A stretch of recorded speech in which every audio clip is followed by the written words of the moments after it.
Hey, good afternoon, everyone. Marty Mazzora here. It's Thursday, the 27th of March, 2025, just afternoon Pacific time, a little less than an hour before the market close.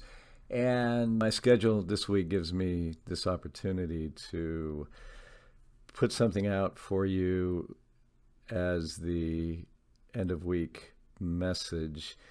So, folks, there's just kind of a lot of redundancy in my messages of late. There's just a big, overall public, headline theme or narrative that clearly is impacting the trading in markets across the board, whether it's equities, fixed income, commodities, currencies, etc.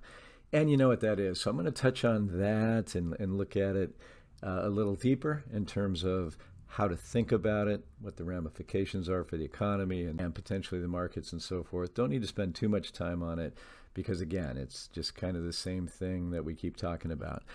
Data have been coming in, and for the most part, that it has been, I think, souring a bit of late.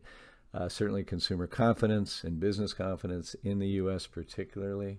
A lot of companies are coming out with commentary, and we're now beginning to see a little less of a mixed picture. For the last year or so, I've been telling you that it's almost been evenly split between what are resoundingly positive commentary versus what is concerning commentary. Clearly now, with all that's going on, the commentary is leaning concerning, and we're looking at a setup where activity is beginning to pull back, capital expenditure plans are beginning to be cut back, automobile purchase plans on the part of consumers are being cut back, home purchasing plans, that sort of thing. I shared with you home builder sentiment last week, which is kind of in the gutter. So signs are really beginning to accelerate toward the potential for a recession this year. It's not huge just yet. I don't know that it would be a huge recession. I think some of it's going to depend on if it happens, to what degree the markets take a hit, as I've illustrated, I think, for you, or certainly talked about.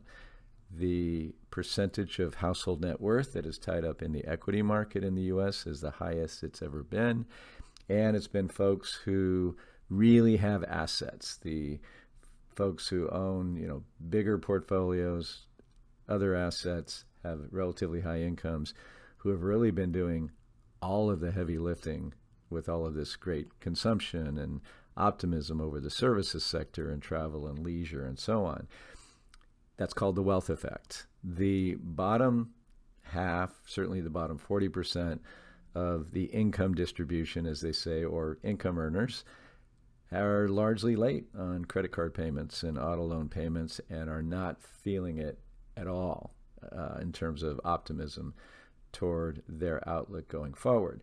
So we have this very bifurcated economy among folks who have and versus those who have not, so to speak.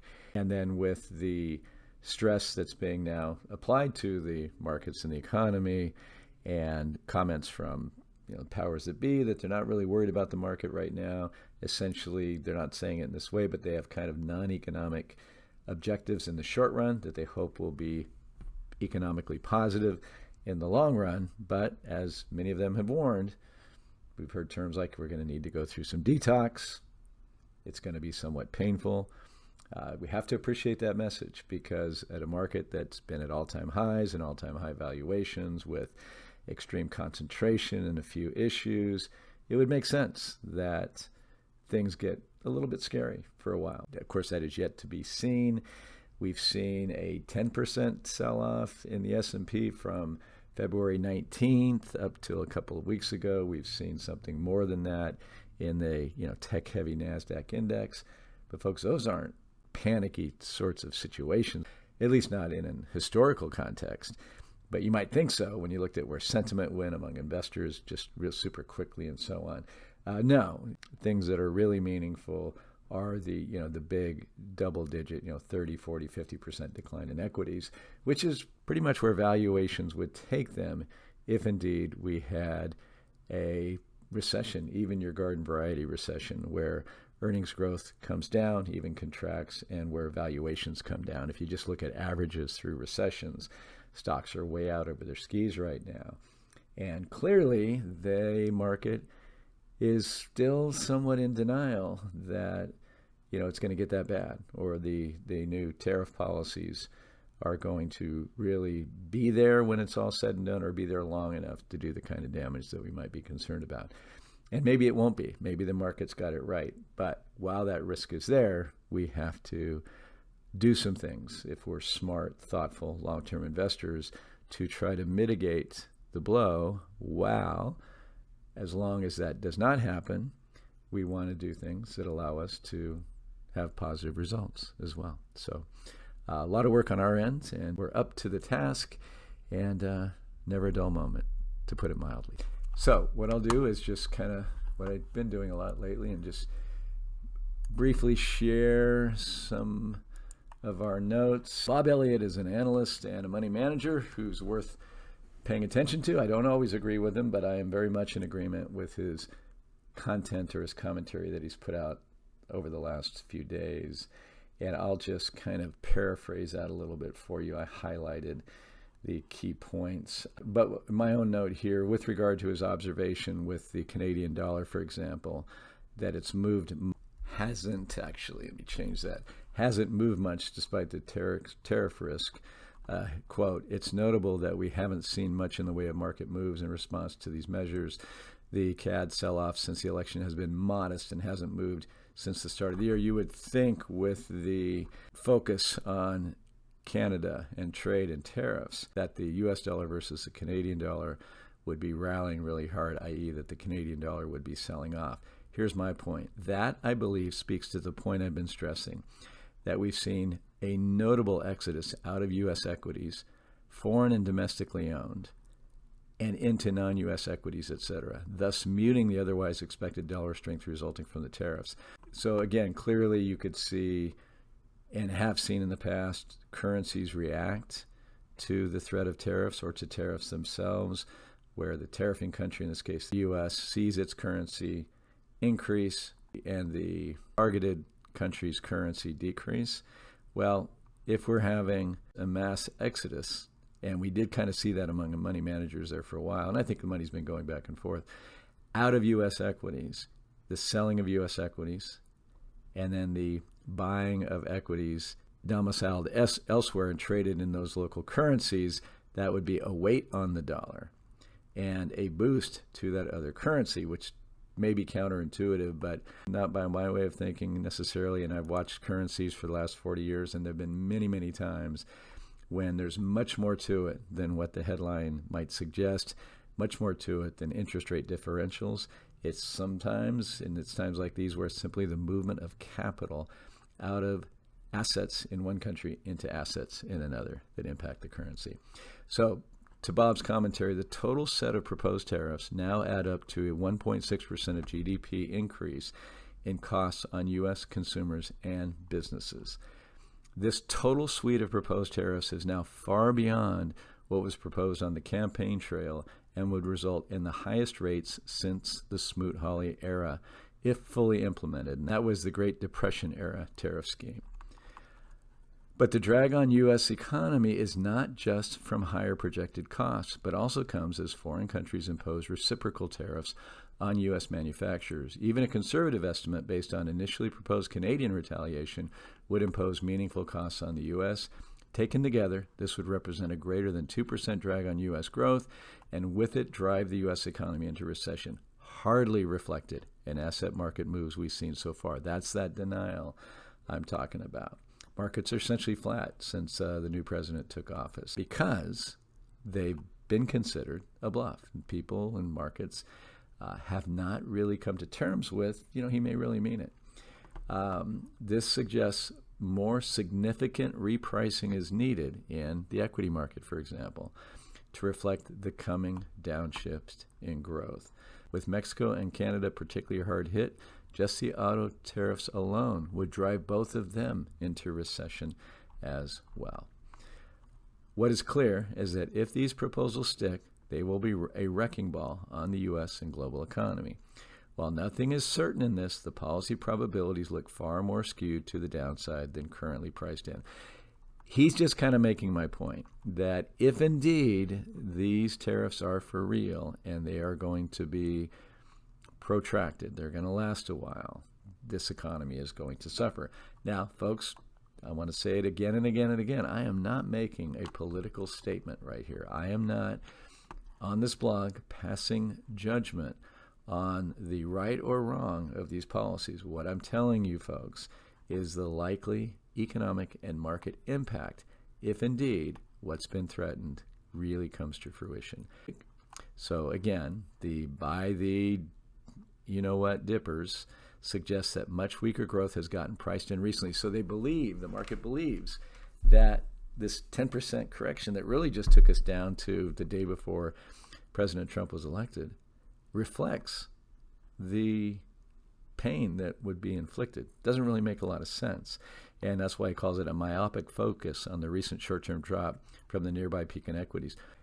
The policy mix ahead has changed considerably. Essentially, that's what I'm getting to. Sharply tightened immigration, tariff rises, and spending cuts are clearly short-term growth negative effects. That wasn't there on November 3rd. Downshifting expectations of growth are only now starting to be reflected in outlooks. So now maybe powers that be and market actors and consumers are beginning to get the message. So kind of in a bottom line, U.S. financial markets are still well behind the curve in reflecting the realities of the coming economic weakness. Unless there is a significant shift in policy from here, it looks like markets remain set up for increasing disappointment ahead. That's really what I'm getting at. And that's what the charts are kind of warning right here. And folks, doesn't mean that it's going to play out in a massive decline in equities. It just says that the risk of such a scenario or an outcome is elevated right here. So my last chart here, and I guess I'll just start backwards, is the current price to book ratio for the S&P 500, in the aggregate, so to speak. And as you can see, when I bring it current, it's still right up there at literally all-time record highs. And, when it's been up here in the past is when we've had a couple of really massive declines. This was a 50% decline because the tech bubble burst. This was peak to trough at 27% decline during 2022. And here we are now. So even though the market's taken somewhat of a hit, it certainly hasn't brought value down to a level that would say, back up the truck and buy stocks. From a price to sales perspective, right? And I like price to sales. It's very difficult to manipulate to the extent price to earnings can be manipulated. So here we had a 10% sell-off, and the price to sales ratio is still within this above 2 danger zone. It even got to above 3 before the 2022 decline. And here we are just coming off of above 3, but before this 38% decline, you can see we were here. Before this 20% decline, we were way down here. And even during the tech bubble, it wasn't nearly as high, and that was a big decline there. So valuations are not at all attractive. I saw a blurb a friend sent me that suggested that they are, and I pushed back strenuously that we aren't even close to compelling valuations just yet. Price to earnings ratio, it has come down, but it's still, very much within that range that we should be concerned about. And it's the kind of range where the market tends to get into more trouble when it begins to contract. Now, it can stay elevated for a very, very long time. But once we get a catalyst, or finally just the weight of all the conditions are too much for the market to handle, typically it's more than what we've experienced so far. This may be it this time. Typically it's more. Therefore, we need to keep our wits about us, as I keep saying. I'll just continue to keep going backwards on the charts I loaded up. Consumer confidence, we talked about that. You can see it's rolling over hard right here, both the Conference Board and the University of Michigan's. Looking at yields, interesting, right? I'm talking about softening data and rising recession risk, and here we have the 10-year yield actually going up. That is not what you would want to see. Typically, bond yields would fall with falling stock prices, as they did right here. But here yields are recovering even amid softening data. Why are they recovering? Well, the inflation data remains very, very sticky. So if you have weakening data and sticky inflation, there's a term called stagflation, and I referenced that in my midweek video, and that is not a good setup for equities. The dollar off today despite the announcement of the 25% auto tariffs that are going into effect on April 3rd. That's in addition to what's going into effect on April 2nd. So the dollar is selling off, I think, as U.S. assets get sold, and perhaps as a response to the fear over the economy. But that is at odds with rising yields. And as I speak right now, our long-term treasury ETF is actually down 42 basis points, which means yields are rising today. Gold continues to hang in there, right? We've got new all-time highs. This is on all of the uncertainty. Gold is up nicely today, still up over 1.3%, and that was an immediate reaction to yesterday's announced tariffs. Technically, still looks suspect for a pretty sharp correction to me. The NASDAQ 100 index, it failed just right at the 200-day moving average. Remember, we talked about getting a snapback rally. We talked about seeing resistance right there. I also drew the Fibonacci retracements. 38% is a very key retracement level. Sometimes your bear flags will flag all the way up to 50% pretty sharply. Looks like it rolled over at this double resistance right here, both the 200-day moving average and a 38% retracement of this decline, this pretty swift decline. This is very textbook. You get a sharp decline. If you're still in bear market conditions or correction conditions, you get a nice snapback rally. It flags up and then it falls at resistance. We still haven't broken down below that flag. If that happens with momentum, the NASDAQ is going a lot lower. And then the daily for the S&P 500, similar thing, right? We had the bear flag, which I drew for you. I said we could bounce around this 200-day moving average. We exceeded it 2 days in a row. I said that the other day, that the bulls will tell you that it's now support. I said I was skeptical. It's not our base case.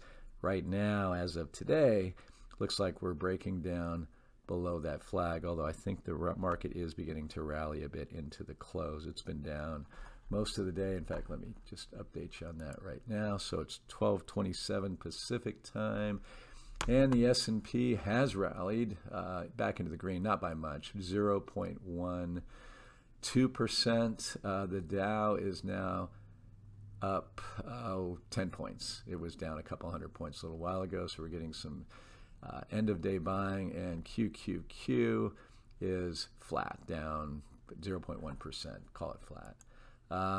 Folks, just in case you're wondering, if you just are completely allocated to our core, you're actually up 16 basis points, 0.16% today.